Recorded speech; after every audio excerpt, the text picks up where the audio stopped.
On this episode of Lapeef, Let's Talk, one of his teammates Thanks, don't Pat. have that don't have that position in the Bulls organization to be able to have that conversation. So, I think a lot of times people start feeling themselves and they start looking at it from looking at their lives from a selfish perspective.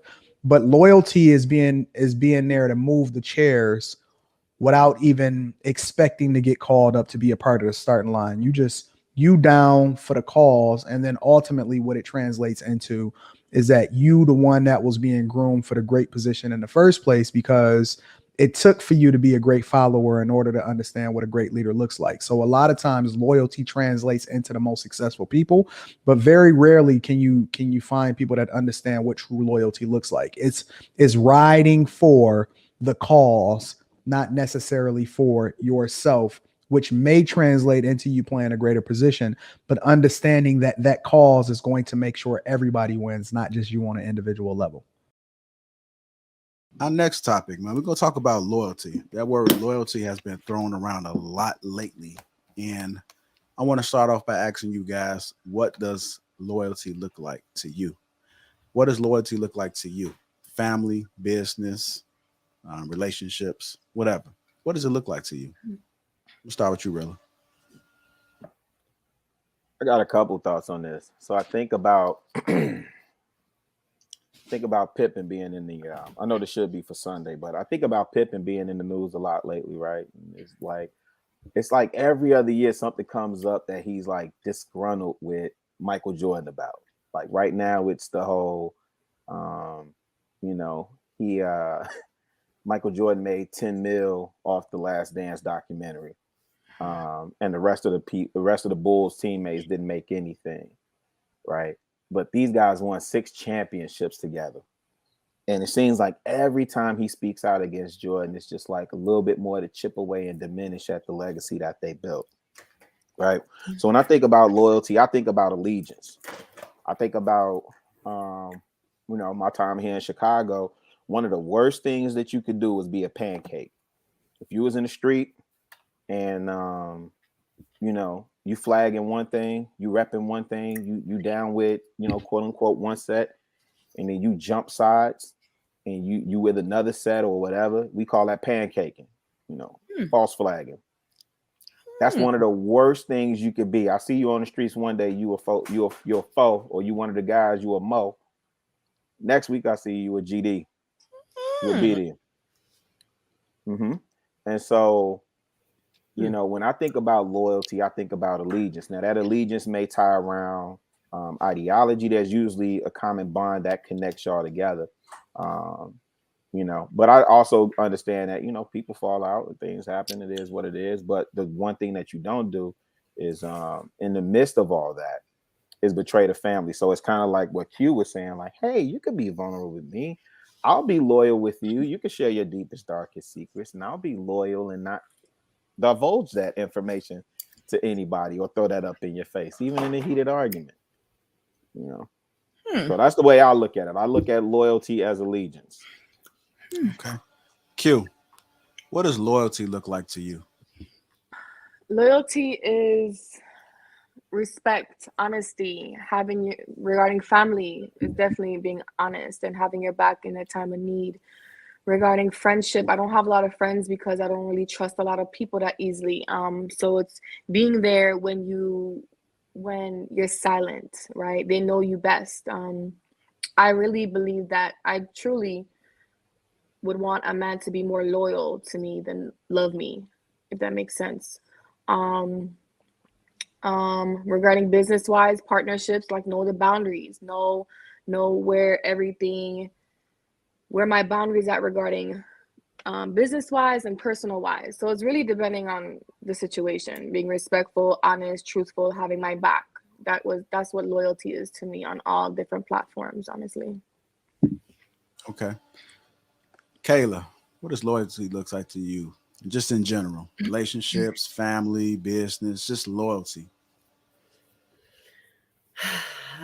So for me, loyalty is a level of allegiance as well. Allegiance doesn't mean that I won't be disgruntled.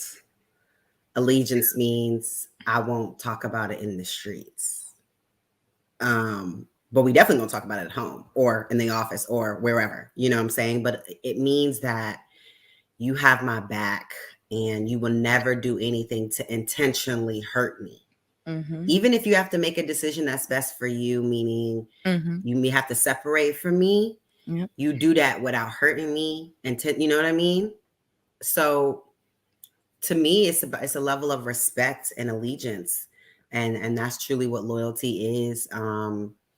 It's an obligation in a way. And so, like I said, even if you have to step away from that obligation, you do it with a certain deference, like, not stabbing me in the back or hurting me or doing anything that would hurt me. So that's what I think loyalty is, definitely about respect and allegiance.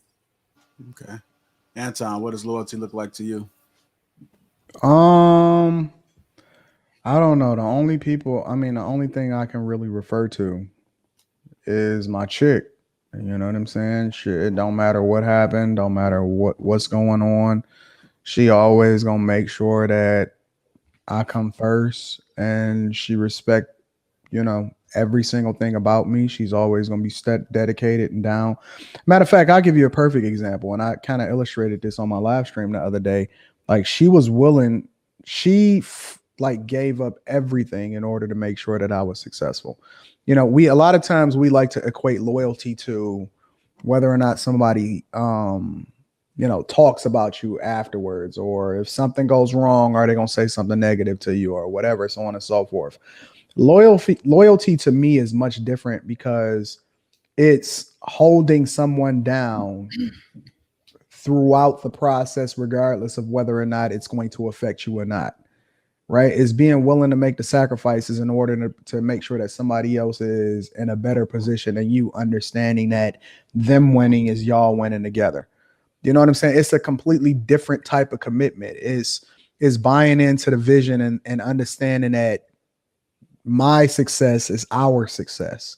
And I think that a lot of people don't really truly understand what loyalty is, because they're more focused on themselves than they are about the collective, or their role that they're supposed to play in that collective effort, right? If Pip really was looking at it based off of Chicago's example, if Pip was really paying attention to what was going on, he'd realize that without Jordan, he just a regular everyday guy like all of the rest of the forgottens and has-beens. He don't get 6 championships. He probably don't have no visibility. He don't have no story to tell right now. You know what I'm saying?